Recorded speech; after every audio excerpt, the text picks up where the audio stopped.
Okay, so I hope you all really enjoyed the film. I can remember watching that tournament at the age of 10 while I was in Belfast, so I can only imagine what it means to South Africans here to watch that, and it certainly stands as, I think, one of the most powerful, if not the most powerful example of reconciliation through sport and nation building through sport. With that, I think it's appropriate to introduce our two guests tonight. First of all, from PeacePlayers International, we have Brian Cognato. He is their Development and Communications Associate. And with him is Jessie Ensminger. She is from the organization Sport for Hope, who work in the Democratic Republic of Congo. So I'd just like to get them to just introduce a little bit about themselves, a little bit about their organizations, and how they work within the field of sport and reconciliation. Okay? Hi everybody, I'm Brian. I work at PeacePlayers International, as Andrew said. And what we do is we set up youth basketball leagues in historically divided areas that integrate children from both sides of the conflict. Right now we're in 4 areas: Northern Ireland, where we're based in Belfast; South Africa, where we're based in Durban. It was actually a week where they played the game against France. Israel and the West Bank, and we're in a couple different cities there, mostly Tel Aviv and Jerusalem, and Cyprus, which is an island in the Mediterranean where there's a deep division there between Greek and Turkish Cypriots.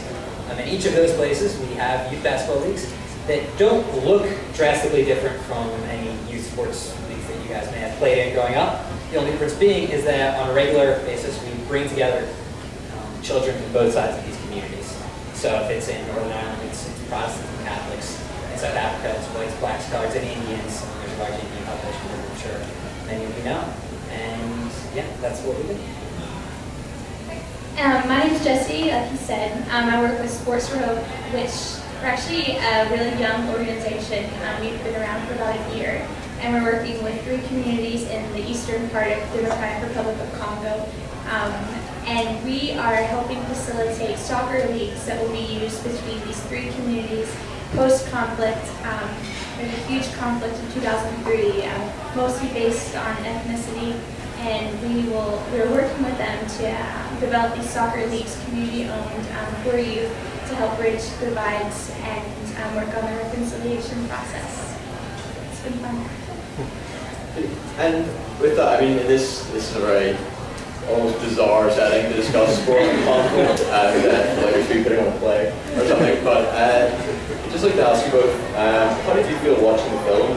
Were you aware of that story? Were you aware of quite how important and significant the Rugby World Cup in 1995 was for South Africa, and just your own reaction, I guess, to the play? And then I'm going to open it up just to the audience for a few questions for you guys.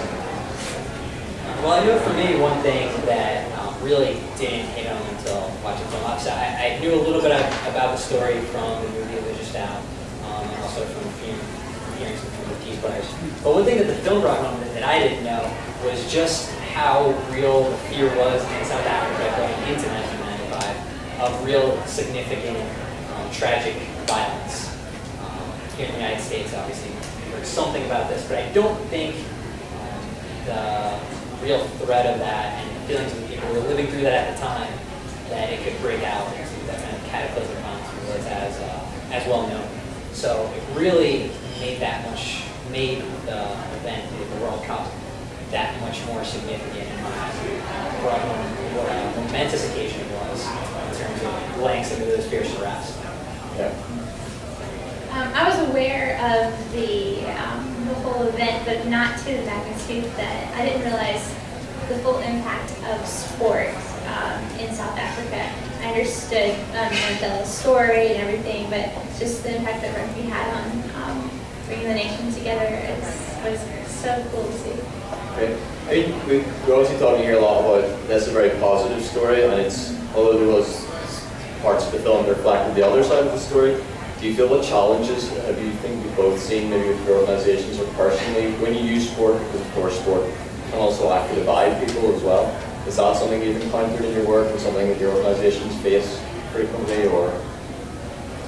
Yeah, it's always it's a question we get a lot, because sport, obviously, it's a very competitive thing. People get passionate about it, and ultimately, at the end of the day, sports are about coming out on top. So there is this natural tension built into it, and that's always a reality. You know, when 2 kids are on a basketball court or a rugby pitch or whatever it is, and tensions are running high, there's always the threat of violence breaking out or someone someone saying something that they can't take back.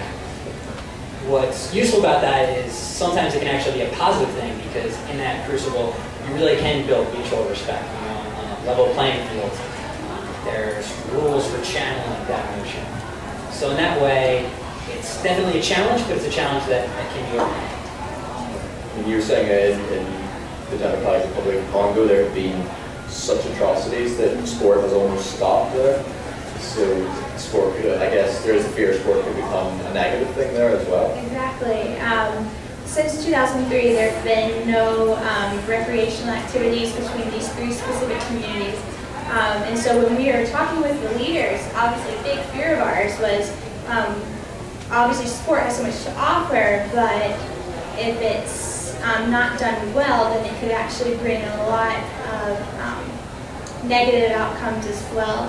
And so the good thing about that is it's really given the chance for these three communities to sit down and discuss the importance of working together and keeping principles and values that they can all adhere to, and making sure that the leaders they have, like obviously competition is such a great aspect of sport, but also making sure that that is second place to the leadership and inclusion and other values that sport has to offer.